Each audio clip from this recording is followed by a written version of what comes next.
Acérquense y escuchen con atención. Les voy a contar una historia sobre valientes aventureros de hace mucho, mucho tiempo. Imaginen una época en que el mundo estaba cubierto de hielo y nieve. Nuestra historia comienza muy lejos, en una tierra donde el sol rara vez brilla. Estas personas valientes, nuestros antepasados, eran cazadores y recolectores. Viajaban por la tierra siguiendo a los animales que cazaban, como el mamut, para obtener alimento y calor. Un día descubrieron un puente de tierra, un camino congelado a través del mar. Este puente, ahora desaparecido bajo las olas, se llama el Estrecho de Bering. Se desplazaron durante mucho tiempo, siguiendo a los animales y buscando nuevos terrenos de caza y pesca. Llevaban sus pertenencias a la espalda y abrigados con pieles.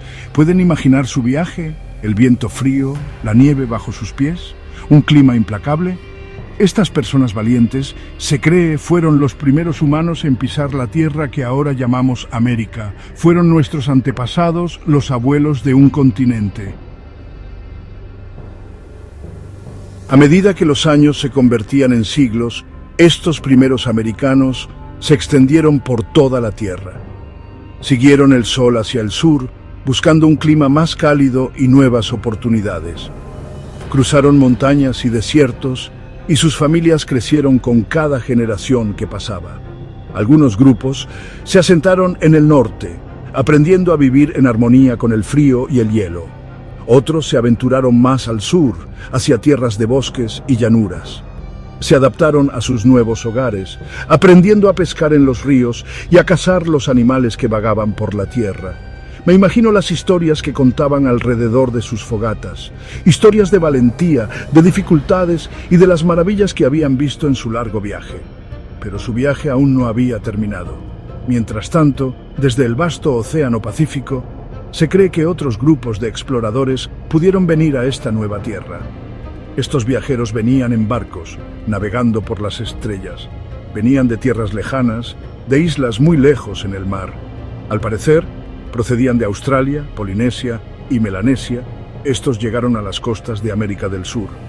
Ellos también buscaban un nuevo hogar, un lugar para construir una vida para ellos y sus hijos. A medida que estos diferentes grupos se extendían por las Américas, descubrieron los secretos de la tierra. Aprendieron a cultivar, a plantar semillas y a convertirlas en alimento.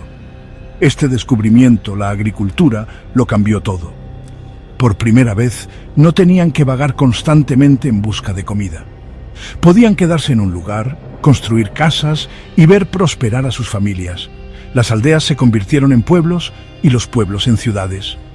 Con tiempo y paciencia, aprendieron a cultivar maíz, frijoles, calabazas y otros cultivos. Estos primeros agricultores observaron las estrellas, aprendiendo a predecir las estaciones y asegurar una cosecha abundante. Llegaron a formar sociedades complejas e incluso imperios. Los más avanzados fueron los incas, los mayas y los aztecas. Construyeron templos para honrar al sol, la lluvia y la tierra que les proveía. ¿Pueden imaginar su alegría al ver crecer sus cultivos altos y fuertes? Aprendieron a trabajar juntos, a compartir sus conocimientos y recursos. Y desde estos humildes comienzos comenzaron a surgir esas grandes civilizaciones. En el corazón de América del Sur surgió un poderoso imperio, los incas. Construyeron magníficas ciudades en lo alto de las montañas de los Andes, conectadas por caminos que se extendían por kilómetros. Eran ingenieros hábiles, y sus templos y palacios son un testimonio de su ingenio. Más al norte, en las selvas de América Central, floreció la civilización maya. Eran brillantes matemáticos y astrónomos y desarrollaron un complejo sistema de calendario y una profunda comprensión de las estrellas. Construyeron imponentes pirámides y adornaron sus ciudades con intrincados tallados. Y en lo que ahora es México, los aztecas construyeron su poderoso imperio. Eran guerreros feroces y hábiles comerciantes, y su ciudad capital, Tenochtitlán, era un bullicioso centro de comercio y cultura.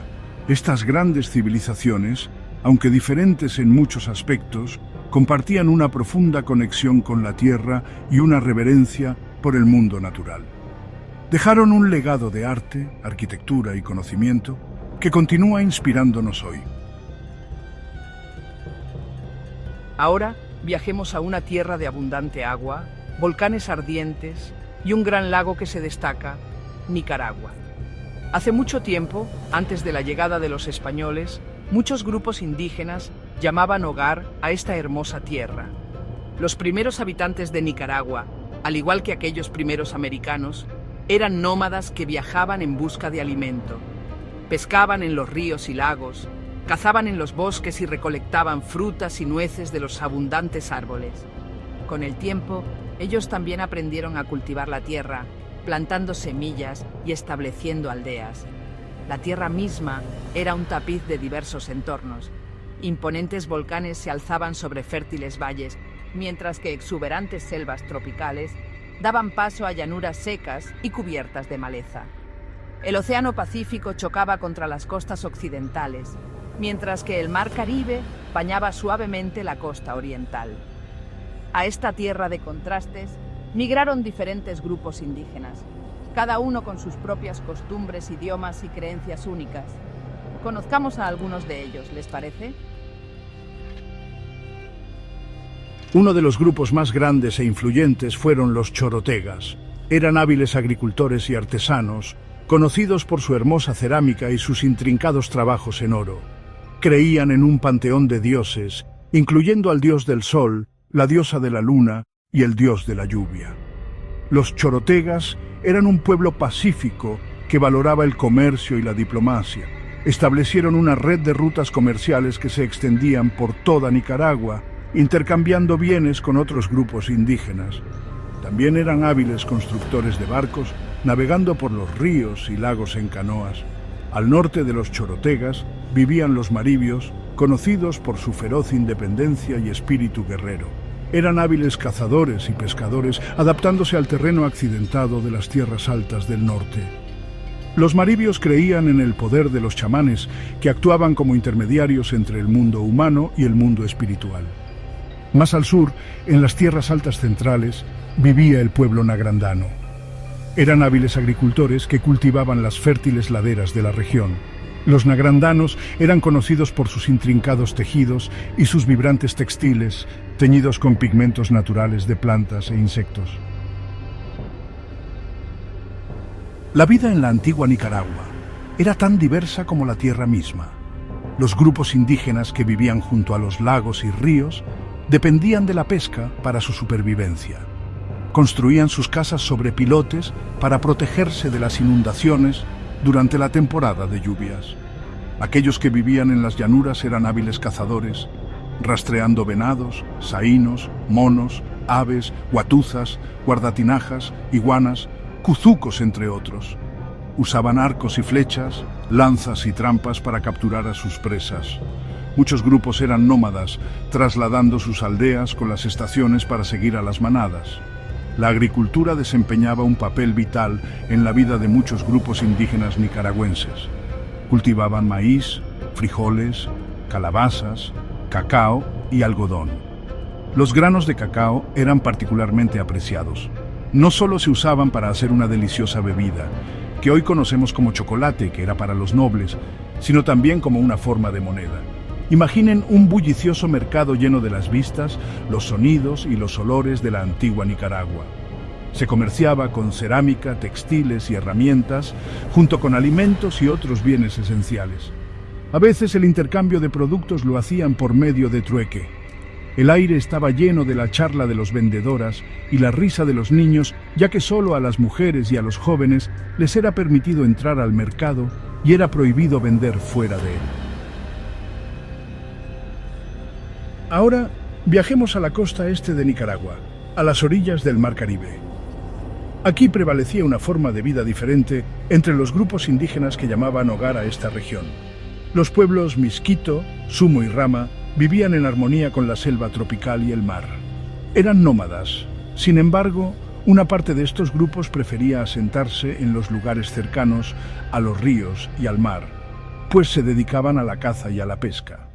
Los misquitos y sumos se asentaron en la parte norte de la costa atlántica y los ramas en el sur, desde el río San Juan hasta el río Escondido. Estos pueblos indígenas vivían en pequeños grupos de 200 personas, unidas por lazos familiares. La pesca de la tortuga, llegó a ser la principal actividad de sobrevivencia para algunas tribus costeras. También cazaban en la selva tropical, posiblemente utilizando cerbatanas y dardos envenenados para derribar monos, perezosos y aves. Los pueblos Miskito, Sumo y Rama tenían una profunda conexión espiritual con el mundo natural. Creían en los espíritus del bosque y los tótems animales, y sus rituales y ceremonias a menudo reflejaban su reverencia por el medio ambiente.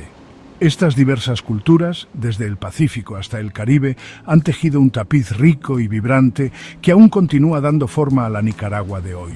Sus idiomas, tradiciones y creencias son un testimonio de su resistencia y su conexión perdurable con esta hermosa tierra. El mundo de estas civilizaciones antiguas de América estaba a punto de cambiar. Una profecía se hacía realidad a la llegada de invasores poderosos, muy distintos a las tribus guerreras que conocían. El encuentro de dos mundos a continuación. El encuentro de dos mundos marcó un antes y un después en la historia, uniendo a pueblos, culturas e ideas distantes de maneras que, la verdad, nadie hubiera podido imaginar en ese momento. El descubrimiento de la brújula, la pólvora, el sextante, la imprenta y la construcción de mejores barcos, todas estas innovaciones hicieron posible que los navegantes europeos se embarcaran en aventuras hacia tierras que, como saben, eran completamente desconocidas para ellos. Hubo un hombre llamado Cristóbal Colón, nacido en Génova, Italia, que se convenció de que navegando hacia el oeste podía llegar a las Indias, Cathay, lo que ahora llamamos China, y Zipango o Japón, donde al parecer le esperaban grandes riquezas. Para hacer realidad esta idea, fue a Portugal a pedirle ayuda al rey Juan II. El rey, sin embargo, rechazó la propuesta de Colón de llegar a Oriente, navegando hacia el oeste, porque en ese tiempo, a diferencia de Cristóbal Colón y algunos otros eruditos, la gente creía que la tierra era plana y que, al final, había un terrible abismo. Después de ser rechazado por los portugueses, Colón puso su mirada en España y les pidió a los reyes católicos, Fernando e Isabel, que le dieran el apoyo necesario, hombres y barcos para el viaje. Al principio, los reyes no estuvieron de acuerdo, pero más tarde, la reina Isabel de Castilla decidió apoyar a Colón en su búsqueda por descubrir nuevas rutas comerciales. Los reyes católicos le otorgaron a Cristóbal Colón títulos vitalicios y hereditarios de virrey, almirante y gobernador de todas las tierras aún por descubrir. También le prometieron la 10ª parte de todas las riquezas que se conquistaran.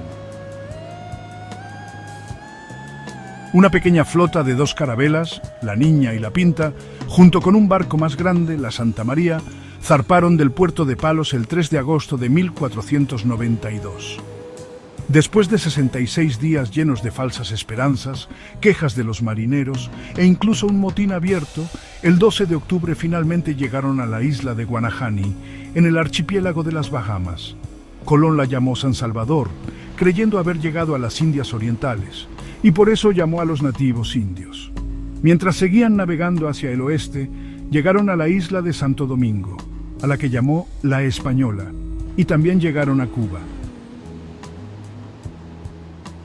En marzo de 1493 regresaron a España y el 25 de septiembre Colón partió en su segundo viaje con 17 carabelas, descubriendo Puerto Rico y Jamaica. En su tercer viaje, en 1498, navegó más al sur, descubriendo la isla de Trinidad y llegando a las costas de Venezuela, donde el 5 de agosto pisó tierra firme por primera vez. Después fue a La Española, donde permaneció hasta 1500, cuando tuvo que regresar a España para responder a las acusaciones y quejas en su contra. Entre 1499 y 1501, los reyes españoles autorizaron otras expediciones que llegaron a las costas de Sudamérica y descubrieron más islas en las Antillas. Por esa época, los portugueses llegaron a las tierras de Brasil. En el cuarto y último viaje, en mayo de 1502, con 150 hombres y 4 barcos, después de pasar por Jamaica y Cuba, Colón llegó a la isla de Guanaja, a la que llamó Isla de los Pinos, cerca de la costa de Honduras.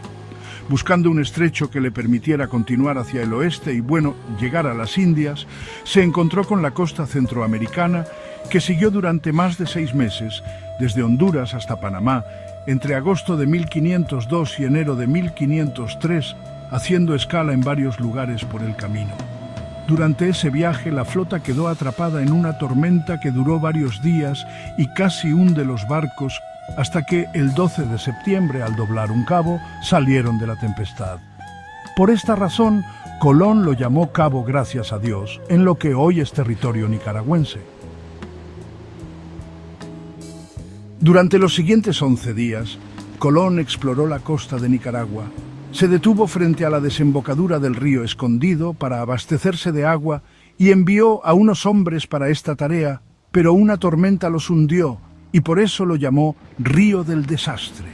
Alejándose un poco de la costa, descubrió la isla del maíz, Corn Island, y al retomar su ruta, vio Monkey Point y continuó su viaje hacia el sur. Después de descubrir Centroamérica, otra tormenta más, y sinceramente, el mal estado de los barcos lo obligaron a permanecer en Jamaica durante más de un año, hasta que una embarcación desde la Española vino a recogerlo. Era agosto de 1504 cuando regresó a España, llegando a finales de ese año. 2 años después, en marzo de 1506, murió en España. Pero veamos cómo fue la conquista del Pacífico de Nicaragua, a continuación.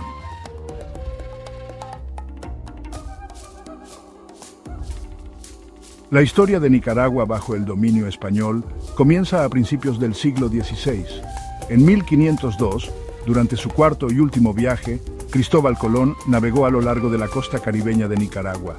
Aunque no desembarcó, su expedición marcó el inicio del interés español en la región. Años después, en 1522, Gil González Dávila dirigió la primera expedición que penetró el interior de Nicaragua desde el Océano Pacífico. González Dávila fundó las primeras ciudades españolas, incluyendo Granada y León, que se convirtieron en centros de poder y disputa. La conquista de Nicaragua no fue un proceso pacífico. Los indígenas, liderados por caciques como Diriangén y Nicarao, opusieron una feroz resistencia a la invasión española. Sin embargo, la superioridad tecnológica de los españoles, combinada con las enfermedades traídas del viejo continente, diezmó la población indígena y allanó el camino para el control español. La provincia de Nicaragua quedó oficialmente establecida en 1528 como parte del Imperio Español. Durante los siguientes 3 siglos, Nicaragua, junto con el resto de Centroamérica, estaría sujeta a la administración colonial española, un período que transformaría profundamente la región. La llegada de los españoles marcó el fin de una era y el comienzo de otra, una era definida por la dominación, la explotación y la transformación cultural. La estructura de poder colonial en Nicaragua reflejaba la organización jerárquica del Imperio Español. En la cima de la pirámide se encontraba el rey de España, quien ejercía su autoridad a través del Consejo de Indias. Este consejo, con sede en Sevilla, era responsable de la administración de las colonias americanas, incluyendo la promulgación de leyes y la designación de funcionarios. En Nicaragua, el representante directo del rey era el gobernador, quien tenía amplios poderes ejecutivos, militares y judiciales. La provincia se dividía en alcaldías mayores, cada una encabezada por un alcalde mayor, y alcaldías ordinarias, gobernadas por alcaldes. Estos funcionarios, generalmente españoles peninsulares, controlaban la administración local, la justicia y la recaudación de impuestos. La Iglesia Católica también desempeñó un papel fundamental en la estructura de poder colonial. Los obispos y las órdenes religiosas, como los franciscanos y los mercedarios, no solo evangelizaron a la población indígena, sino que también acumularon tierras y poder económico. La Iglesia se convirtió en un pilar del orden colonial, reforzando la autoridad del rey y la élite española. La distancia geográfica entre España y Nicaragua junto con la corrupción y la ineficiencia administrativa, a menudo dificultaban la aplicación de las leyes y la justicia. Esto permitió que los funcionarios coloniales y los terratenientes españoles abusaran de su poder, explotando a la población indígena y enriqueciéndose a expensas de la colonia. Para recompensar a los conquistadores y asegurar la mano de obra necesaria para la explotación de los recursos naturales, la corona española implementó el sistema de encomienda en Nicaragua. Bajo este sistema, a los colonos españoles, llamados encomenderos, se les otorgaba el control sobre un grupo de indígenas. A cambio de su protección y evangelización, los indígenas debían pagar tributos al encomendero y realizar trabajos forzados en minas, haciendas y obras públicas. La encomienda, en teoría, no implicaba la propiedad de los indígenas, sino que se presentaba como un sistema de tutela y evangelización. Sin embargo, en la práctica, la encomienda se convirtió en una forma brutal de explotación laboral. Los indígenas eran sometidos a largas jornadas de trabajo, castigos corporales y condiciones de vida miserables. La alta tasa de mortalidad entre los indígenas debido a las enfermedades, el trabajo excesivo y los malos tratos provocó un declive demográfico significativo. La encomienda transformó profundamente la estructura social y económica de Nicaragua. Los indígenas, antes organizados en comunidades autónomas, fueron despojados de sus tierras y sometidos al control de los españoles. La encomienda sentó las bases para una sociedad profundamente desigual, con una élite española controlando la tierra, el poder y la riqueza, y una población indígena relegada a la servidumbre y la pobreza.